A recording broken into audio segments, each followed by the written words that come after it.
Controversy over the disappearance of an Army Major General whose car was found in a pond in Plateau State. This latest outcry ensued against the Army over the alleged unlawful arrest and detention of Barday Namsel.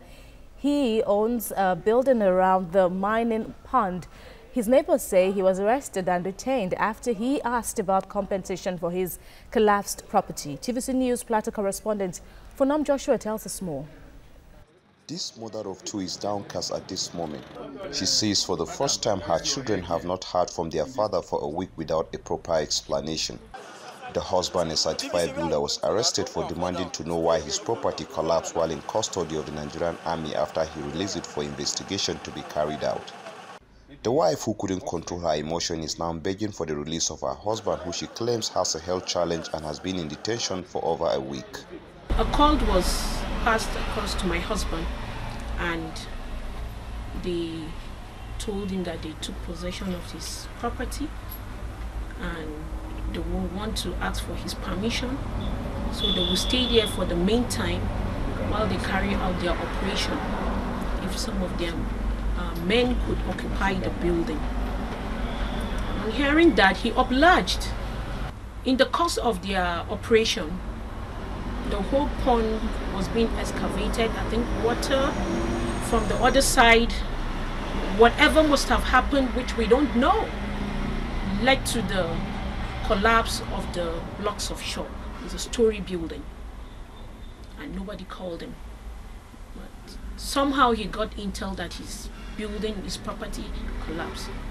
He went there, and the street that was barricaded by the military, they stopped him that he cannot have access to that vicinity. A general, I don't know him, I don't know who he is, walked up to them and said, "My friend, this is the major introduced him, and like, this is the man who owns this property. He lended us this property to use, and this is what had happened to him. We're just sympathizing with him." And all the major could say is that military don't compensate. Military don't compensate. We don't have time for that. We came here to blah, blah, blah. And he was like, "This man, you own this property. You should be able to tell us something." So they left. They took him on the note that he should tell them something. The family lawyer also alleged that he followed all rightful channels to meet his client, but all access was denied. I have done what is appropriate.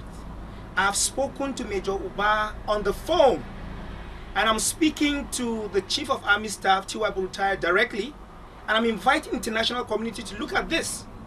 I spoke to them and I said, a denial of a right is an invitation to ask for it. My client did Nigerian government a favor, and I expect Bulutaya to give him a medal for aiding and helping investigation. What do you expect a law-abiding Nigerian to do in an investigation? Is to surrender information and to surrender facilities that will aid investigation. My client, building a property who have not yet moved in, surrender this property without asking a kobo from the Nigerian government.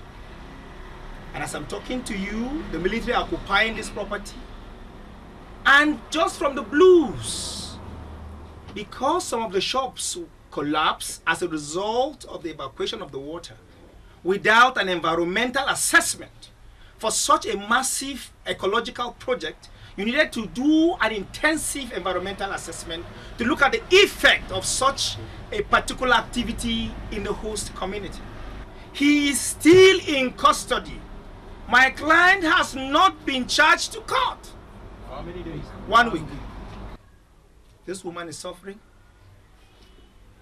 Her children are suffering. And the international community is watching. TVC News spoke with Colonel Ogunsanya, the spokesman in charge of the 3 Division of the Nigerian Army, on phone, who reiterated that Army doesn't pay such compensation, and for the arrest he claimed not to have knowledge of the case at the moment. Some human rights activists also spoke on the situation and called on the international community to intervene. I'm appealing, just like everyone other right in Nigeria, that we condemn in totality every form of killing of a common man and a rich man. of a military personnel, retired military personnel, and a civilian. Dead is dead, and we condemn it in totality. But again, we are calling that this impunity must stop. That you must conduct your investigation within the ambit of the law. That you must respect the fundamental rights of people. That people must have access to their family members, and people must be allowed to access their lawyers, and people should be charged to court if it has a strong case against them. This kind of act cannot be happening in the 21st century and in a civilized nation like Nigeria. I mean, we cannot tolerate that kind of thing, whatever is the reason. So I hope that the military will do the needful. One, they need to release this man unconditionally. Two, if they have a case against him, charge it to court.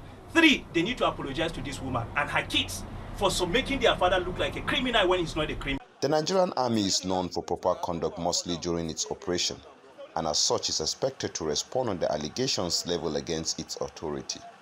Funom Joshua, TVC News, Jos.